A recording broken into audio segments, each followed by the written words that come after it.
Salut tout le monde, bienvenue dans ce débrief de la première Ligue où Liverpool était en déplacement à l'extérieur pour son match à retard à Goodison Park contre l'équipe d'Everton, le derby de Merseyside. Et où Liverpool a été tenu en échec en déplacement sur un match nul, un match fou, un match qui a terminé avec des bagarres, des heurts, je sais même pas comment dire. Liverpool est sorti avec un score de 2 buts partout, mais quel match on a eu encore, quelle fin de match surtout. Parce que dans ce match, c'est un derby, il faut le dire, c'est déjà un derby entre les clubs londoniens ici, j'ai envie de dire ici. Liverpool déjà devait creuser l'écart entre lui et le deuxième qui est Arsenal. Actuellement, Arsenal, Liverpool était à 6 points avant ce match. Donc en cas de victoire contre Everton, Liverpool se serait parti avec 3 points et 9 points, c'est-à-dire entre lui et le deuxième. Malheureusement, c'est pas ce qui a été fait, puisque les matchs de derby, c'est pas toujours facile. Liverpool est venu, et puis le score final, c'est 2-2. Mais déjà, j'ai envie de parler de Liverpool, de la première à la deuxième mi-temps. On a vu bon, Liverpool de façon un peu...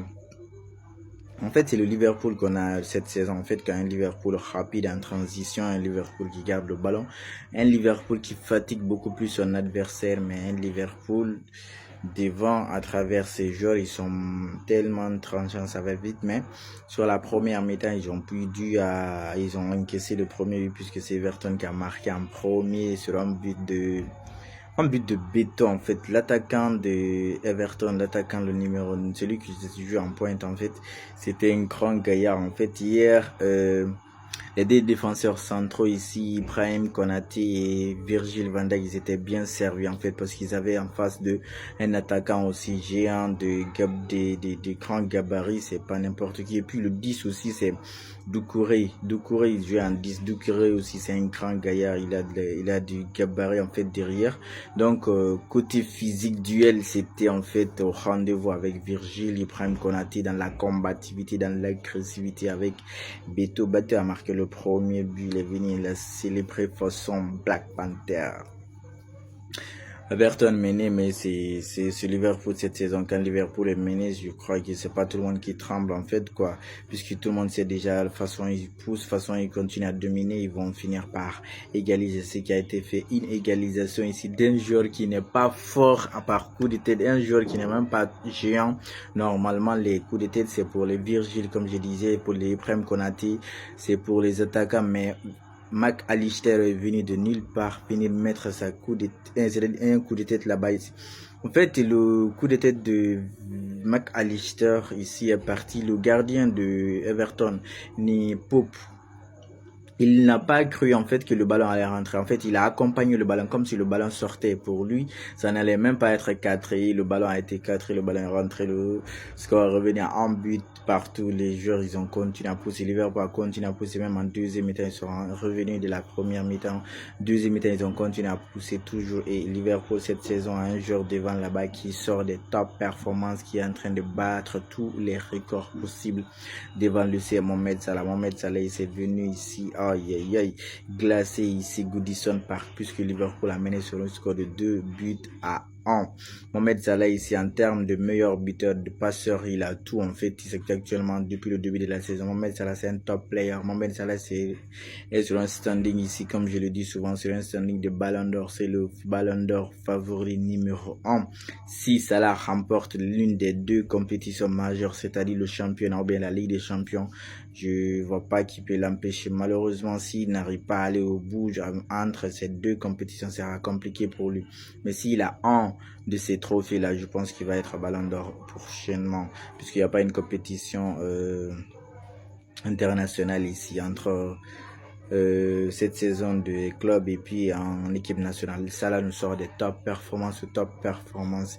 De la côté de lui, il y avait Luis Diaz. Aujourd'hui, c'est Cody Gakpo n'a pas été beaucoup plus vu dans ce match, mais c'est Luis Diaz. Luis Diaz, le gars, tellement il va vite, tellement il dribble, il a compté des joueurs. La slalom, c'est pas possible, Luis Diaz. Malheureusement, il n'a pas réussi à marquer. Dernier carré, il n'est pas présent, mais sur son côté, il y a de l'activité. Ici, c'est lui qui est l'attaquant, puisque actuellement, c'est lui qui est l'attaquant de pointe. Darwin était sur le banc. il a beaucoup d'activités ce jour, Luis Diaz.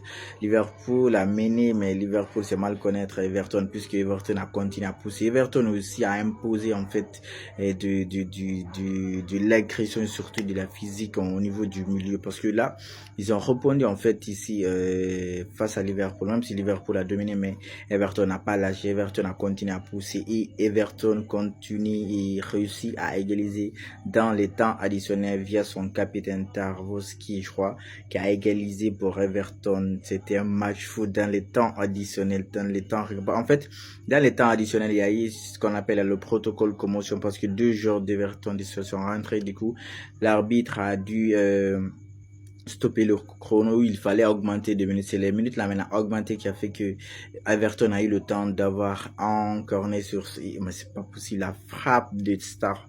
Voici le capitaine d'Everton, pur, pleine lucarne. Everton est revenu à 2-2. Ouais, ils ont arraché le match, ils sont tous repartis en point. Mais juste après le coup de sifflet final, qu'est-ce qu'on voit là-bas? C'est Doucouré qui va célébrer devant les supporters de Liverpool. Et ça n'a pas plu du tout à Corti. Le petit sort de nulle part, il vient agresser un grand gaillard comme ça. Si c'est pas dans un match comme ça, mais Doucouré lui bouffe cru. Il y a eu des bagarres, des tirs là-bas et les gens ont intervenu, ils ont essayé de séparer. Il y a eu 3 cartons rouges à l'issue de cette bagarre entre les deux. Carton rouge pour Doucouré qui avait un jaune qui a fait rouge, Curtis Jones, et puis le coach de Liverpool, Arne Slot, aussi a eu un carton rouge. Il repart avec 3 cartons. Même dans le match, on aurait dû avoir un carton rouge là-bas. Des Ganagay pouvaient avoir un deuxième carton rouge, carton jaune qui est synonyme de carton rouge, ainsi que McAllister. Mais il n'y a pas eu de carton rouge dans le match. C'est après le match où on a les cartons rouges. Les joueurs ne se sont pas du tout gérés. C'est pour vous dire, les derbies, c'est toujours comme ça.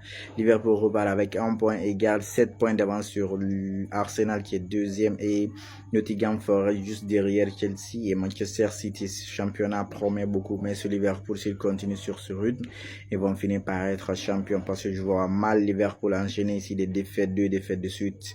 Ils peuvent faire des matchs nuls, mais défaites, je ne vois pas du tout que Liverpool puisse faire ça. Allez, en attendant le prochain débrief, on continue de liker, surtout on partage et on s'abonne.